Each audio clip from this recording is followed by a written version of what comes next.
একজন মেয়ে দুর্ঘটনাক্রমে আবিষ্কার করে যে তার স্বামী প্রতিদিন তার পায়ে একটি রহস্যময় মলম লাগায় এবং তারপর তাকে একটি সোনার বালা পরিয়ে দেয়।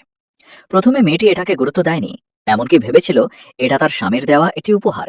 কিন্তু একদিন রাতে মেয়েটি তার আসল রূপে রূপান্তরিত হয় এবং চুপি চুপি মানুষের প্রাণ শক্তি শোষণ করতে শুরু করে। ঠিক তখনই একটি ছোট ছেলে তাকে দেখে ফেলে। তখনই সে বুঝতে পারে যে তাকে কেউ নজরদারি করছে। যখন সে পালানোর চেষ্টা করে, তখন তার স্বামী হঠাৎ করেই তার সামনে হাজির হয় এবং তাকে জোর করে বাড়িতে নিয়ে যায়। পরে মেয়েটি যখন ঘুমিয়েছিল, স্বামী চুপি চুপি তার হাতে একটি তাবিজের চিহ্ন এঁকে দেয়, যা তার ভেতরের দানব শক্তিকে দমন করে রাখে। এর কিছুদিন পর সেই ছোট ছেলেটি গিয়ে লোকজনকে বলে যে মেয়েটি একটি দানব আত্মা। তখন স্বামী একটি কাগজের তাবিজ বের করে মেয়েটির হাতে লাগিয়ে দেয় এবং বলে যে তার বিরুদ্ধে কোনো প্রমাণ নেই, তাই মেয়েটি কোনো দানব নয়, সে নির্দোষ। এই রহস্যময় গল্পটি কেমন লাগলো কমেন্টে জানাও। আর এমন আরও গল্প পেতে এখনই লাইক দাও এবং সাবস্ক্রাইব করো।